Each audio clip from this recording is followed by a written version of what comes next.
কিরে বেলাল, এটা কেমন জুলুম? কতদিন হলো তোমার কণ্ঠের আজান শুনি না।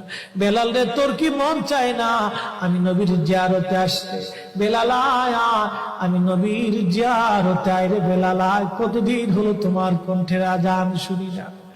স্বপ্ন যখন নবীজি দেখাইছে, এ মুসলমান, হযরতে বেলাল সুদূর সিরিয়ার দামেস্ক থেকে পাগলের মতো দৌড়াইলেন, পাগলের মতো ছুটে আসলেন। যখন মদিনাতে আসলেন তখন তাহাজ্জুদের সময় চলতেছিল। তাহাজ্জুদের সময় চলার সময় হযরত বেলাল রাদিয়াল্লাহু আনহু কাঠের জালি দিয়ে তখন রওজা শরীফ ঘিরে রাখা ছিল।